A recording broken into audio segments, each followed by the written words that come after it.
Hello students, good morning. कैसे हो आप लोग? स्टार्ट करते हैं आज का लेक्चर। ओके, सैटेलाइट कम्युनिकेशन हम पढ़ रहे थे। लास्ट लेक्चर में हमने ब्रीफ इंट्रोडक्शन देखा था कि how satellite works, what are the advantages, what are the disadvantages. Okay, keep in mind that कि सैटेलाइट कम्युनिकेशन में हम यूज कर रहे हैं माइक्रोवेव फ्रीक्वेंसीज का।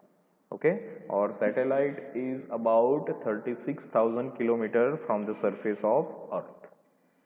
ओके, तो उसके कई सारे एडवांटेजेस हैं, कई सारे डिसएडवांटेजेस हैं, ठीक है, जो हमने लास्ट लेक्चर में डिस्कस कर लिए थे। Okay, now we are move towards our technical parameters that are associated with the satellite communication. Okay, so before that we are going through the history of satellite. Okay, satellite सबसे पहले किसने launch किया? India का सबसे पहले satellite कौन सा था, किसने लॉन्च किया? ओके, तो इसरो इंडिया का एक ऑर्गेनाइजेशन है, Indian space research organisation. You already heard about that. Okay, तो इसरो है वो पूरा सैटेलाइट का ध्यान रखता है कि जो भी एप्लीकेशन के हिसाब से सैटेलाइट बनाना और उसको लॉन्च करना। ओके, तो the first world's first commercial communication satellite was early bird. Okay, technically उसका नाम था Intelsat 1। Okay, it is launched on April 6, 1965 and placed in a commercial service after moving into geosynchronous orbit around 22,300 miles above the equator. Sputnik 1 carried out only a beacon transmitter, did not have a communication capability. Okay, सबसे पहला जो satellite launch हुआ था that is Intelsat 1। Okay, तो उसमें microwave frequencies भी आई think वो time पे नहीं हुआ था। तो वो टाइम पे सिर्फ सिग्नल बीकन्स हमें बीकन्स कम्युनिकेशन। आपको मालूम होगा कि सी एरिया जो रहता है वहाँ पे एक बीकन रहता है, ओके, जो घूमता रहता है। तो वो बीकन यूज होता है for the communication with the various ships and all that. Okay, तो ये सैटेलाइट से जब वो बीकन कम्युनिकेशन किया गया, that is the first application that is done with this satellite. Okay, वो टाइम पे कम्युनिकेशन के लिए वो यूज नहीं होता था। Okay, early bird didn't have a battery and work only when its solar panels are exposed to sun. Okay, तो वो पहला था, तो आई थिंक वो टाइम पे बैटरीज भी इतनी पावरफुल नहीं थी। That's why Sputnik 1 is always, early bird is always work in a solar panel. Okay, power, क्योंकि पावर सोलर पैनल से सन जब उसको डायरेक्ट करेगा तो ही उसको पावर मिलेगा, अदरवाइज उसका पूरा सर्किट ऑफ रहता है, पावर ऑफ रहेगा। ओके, इंडियन, ये हमने आगे बात किया, वो वर्ल्ड लेवल की बात थी, अभी इंडियन लेवल की बात करते हैं। The first Indian communication satellite was Aryabhata. Okay, unfortunately, the first Aryabhat was launched on April 19, 1975 by Russia, क्योंकि वो टाइम पे हमारे पास लॉन्च पैड्स नहीं थे। ओके, तो Russia have a high technology, तो उसने हमारा जो सैटेलाइट है वो लॉन्च करने में हेल्प किया था। सैटेलाइट लॉन्चिंग के लिए आपने वो मूवी देखा ही होगा, मिशन मंगल। तो उसमें पूरा सिस्टम समझाते हैं कि कैसे हमारा सिस्टम लॉन्च होता है, सैटेलाइट लॉन्च होता है। ओके, तो वो पूरा जो प्रोसीजर है वो उसमें दिखाया है, और that is done by Russia in 1975। It was 360 kilogram in weight. Okay, the first Indian communication satellite launch by India. Okay, ये पहला Indian communication satellite that is launch by Russia, लेकिन सबसे पहला हमारा जो हमने ही लॉन्च करवाया और हमने ही बनाया that was Rohini RS-1। It was launch on July 18, 1980।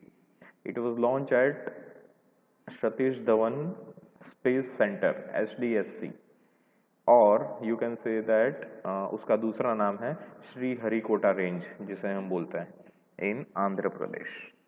ये हमारा हरिकोटा जो है वहाँ से अभी तो हमारी कैपेबिलिटी बहुत अच्छी बढ़ गई है। लास्ट टाइम मोदी जी के नेतृत्व में हमने एक साथ रिकॉर्ड बनाया था कि एक साथ 25 सैटेलाइट्स को लॉन्च किया था, ओके, जिसमें अलग अलग कंट्रीज के भी सैटेलाइट थे हमारे पास। ओके, तो India now is capable to launch own satellite and as well as other countries satellite. Okay, so ISRO is the organization that look after behind this. Okay, here is the brief history year wise कि how satellite कैसे कैसे यहाँ पे कौन से आसमान में रखे गए for a communication. Okay, technical parameters जो हमने यहाँ पे देखे हैं वो है what is satellite orbit.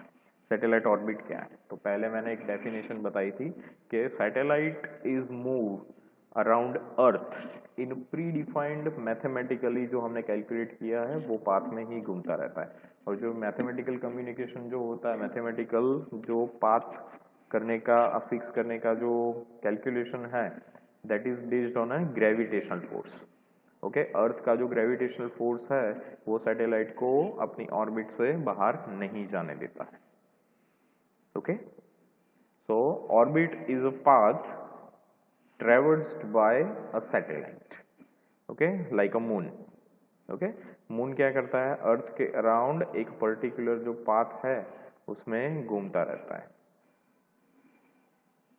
Okay, with a proper velocity and acceleration in the zero gravity, जो एक बार जो स्पीड से घूमता है वो जब तक उसे दूसरा कोई फोर्स नहीं लगता है तब तक वो कांस्टेंट वही स्पीड और वही एक्सेलरेशन पे घूमता रहता है। Okay, that is the magic of gravitational force of earth.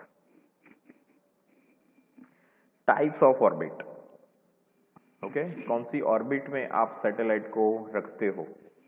Okay, so according to path followed by satellite, we have divided into 3 orbits. Okay, first one is equatorial orbit, second is inclined orbit, okay, and third one is polar orbit. Okay, आपको मालूम होगा कि earth is not a proper circle. हमारा जो अर्थ है वो एक पूरा सर्कल हर एक जगह पे इक्वल नहीं है। ओके, उसका अर्थ का एरिया नॉर्थ साउथ और ईस्ट वेस्ट सब में अलग अलग है। ठीक है, so if we are following earth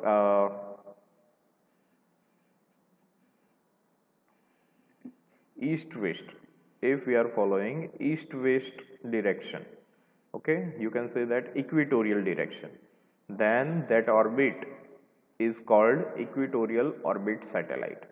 If satellite is follow the equatorial plan of earth, then it's called equatorial orbit. Okay, incline मतलब cross. Okay, if satellite follows incline path from the earth, it's called inclined orbit.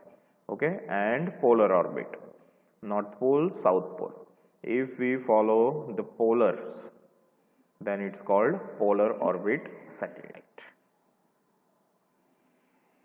Okay, ये path थे according to what path it follows. Okay, now we have second type is according to the satellite distance from the earth.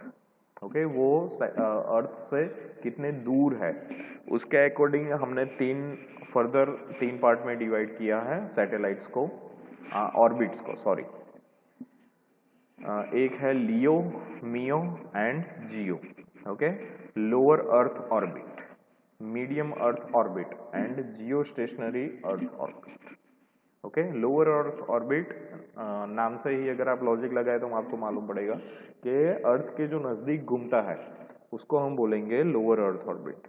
Okay, medium range में जो है उसको हम बोलेंगे medium earth orbit and Jio stationery. ये बहुत अच्छा है के जियो स्टेशनरी इज समवट लाइक के अर्थ से आपको सैटेलाइट की पोजीशन फिक्स दिखे, उसको हम बोलेंगे जियो स्टेशनरी अर्थ ऑर्बिट। मतलब अर्थ का जो रिवॉल्विंग टाइम है वो जिस स्पीड से घूमती है वही स्पीड पे अगर सैटेलाइट मूव करता है तो अर्थ से वो क्या दिखेगा, स्टेशनरी दिखेगा। ओके, तो अर्थ से जो सैटेलाइट स्टेशनरी दिखता है तो जो पाथ वो फॉलो करेगा उसको हम बोलेंगे geostationary orbit. Okay, so first one is, let we go in brief, LEO, lower earth orbit. Okay, its altitude range is about 600 to 1000 kilometers. Okay, revolution time is 3 hours. Revolution time का मतलब क्या है? Revolution time is somewhat like to control, to complete one orbit, satellite time कितना लेता है, that is called revolution time. मतलब के if you put your satellite in a LEO orbit, then you will have 3 hours to complete one orbit. Okay, और तो वो कितना दूर होता है, 600 to 1000 किलोमीटर्स। ओके ओके, बहुत ही नजदीक रहता है लियो। ओके, जिसको घूमने के लिए एक जगह से घूम के दूसरी वही जगह पे वापस आने के लिए उसको 3 घंटे चाहिए। Okay, second one is, okay, what are the advantages of LEO? Reduce is the time delay. Okay, क्योंकि वो अर्थ के नज़दीक है तो मतलब कम्युनिकेशन की जो स्पीड है वो हाई रहती है, मतलब टाइम डिले जो रहता है वो कंपेरेटिवली आपको लो मिलेगा as compare to GEO and MEO. Okay, low transmission power required, obviously क्योंकि डिस्टेंस कम है तो स्मॉल पावर का सिग्नल है वो भी कम्युनिकेट होता। Disadvantages, smaller coverage area. Okay, क्योंकि कवरेज एरिया जो है वो स्मॉलर रहता है, क्योंकि अगर अर्थ के एक कोने में एक सरफेस पे अगर वो लिंक कर रहा है तो दूसरे कोने में वो कम्युनिकेशन नहीं कर पाता है। मतलब वो टाइम पे जो पोजीशन पे होगा उससे एक एरिया कवर करेगा, एक बीकन बनाएगा, वो बीकन के हिसाब से वो बीकन की रेंज में जो आता है उतने एरिया ही कवर हो सकता है। Out of beacon we will not communicate if we are using LEO. A network of at least 6 LEO satellite is required to cover a region continuously. जैसे यहाँ पे देखा कि लियो में आपको एक सैटेलाइट से अगर काम करना है तो नहीं कर सकते। एक सैटेलाइट क्या करेगा, इसका अगर बीकन बनाया जाए तो यहाँ से यहाँ तक बस इतना ही एरिया अर्थ का कवर होगा एक सैटेलाइट से। तो ऐसे आपको 6 सैटेलाइट्स चाहिए in a LEO orbit to cover whole area of earth. Okay, so total 6 LEOs are required. Shorter life span around 5 to 8 years than Zeus.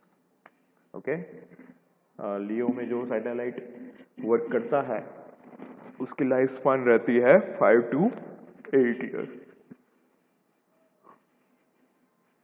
Second orbit is MEO, medium earth orbit. Okay, उसकी range कितनी है, altitude range is about 8000 to 20000 kilometre. Okay, revolution time approximate, okay, approximate it's about 1 hour। Okay, जितना ज्यादा दूर रहेगा उतना कम time लगेगा revolve करने में।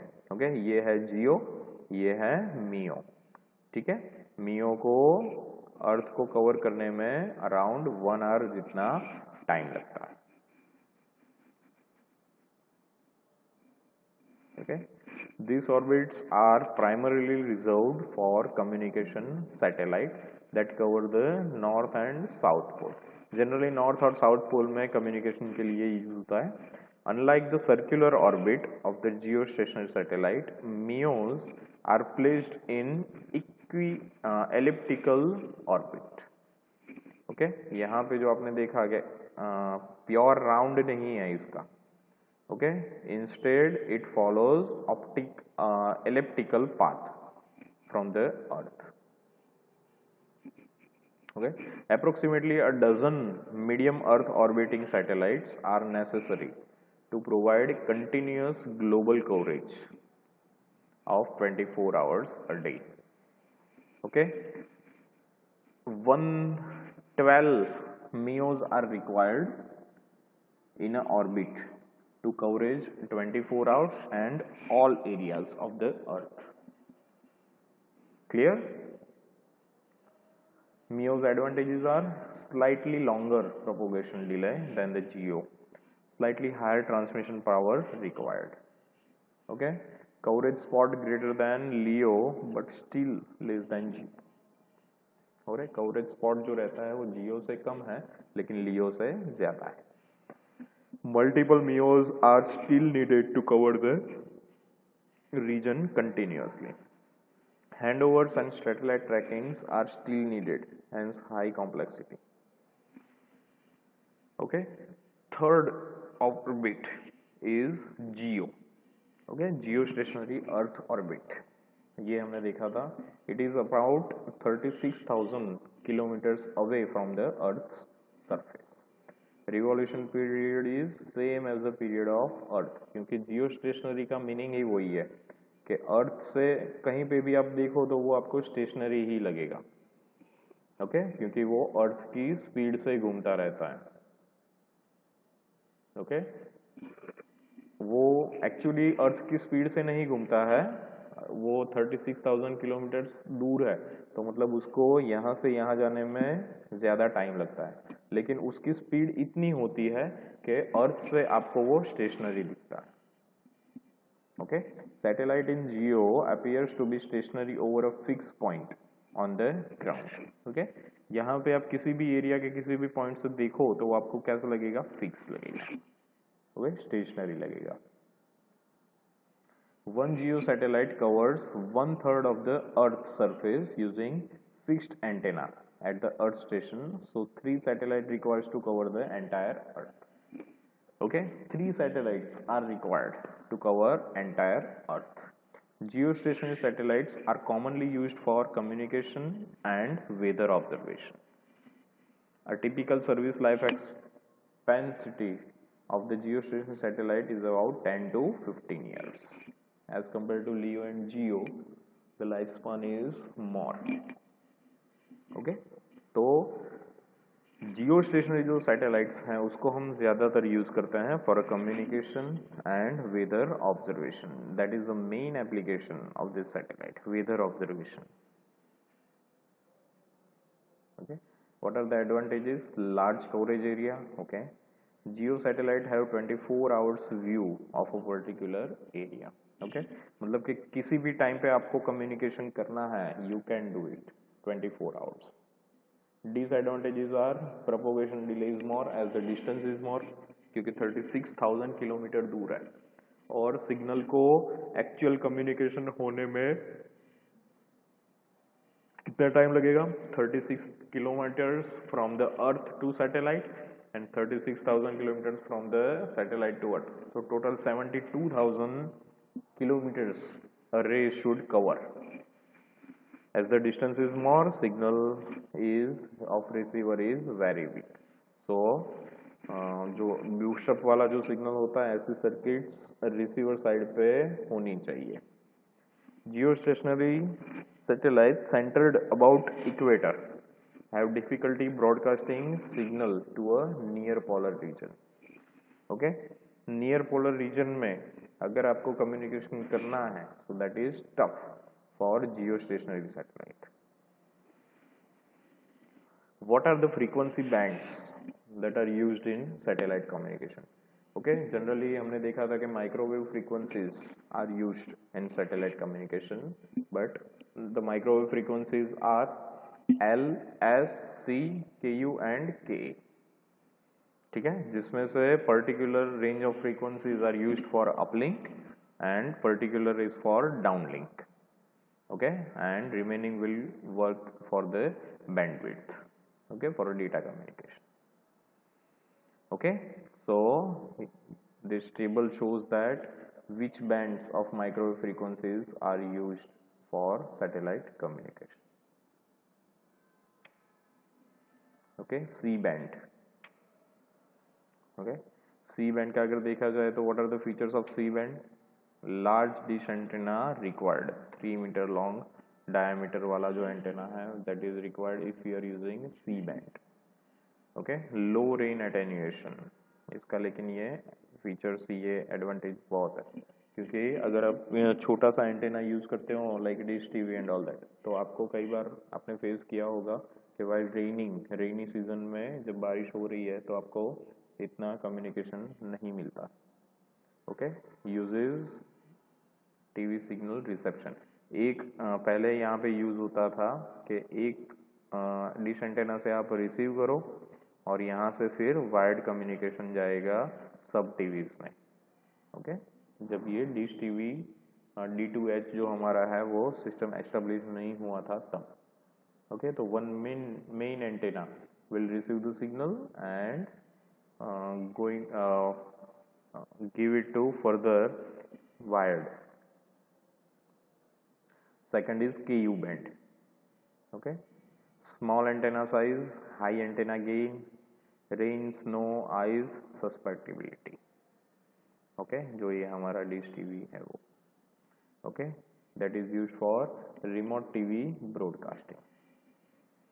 Okay, so generally we are using KU band for a satellite communication, C band and KU band. Okay, तो आज के लेक्चर में हमने देखा कि कैसे हम हमारे सैटेलाइट कम्युनिकेशन में कौन कौन से सिग्नल्स का यूज़ करते हैं, कौन से बैंड ऑफ फ्रीक्वेंसीज का यूज़ करते हैं, and what are orbits associated with this. Okay, thank you for this lecture, thank you.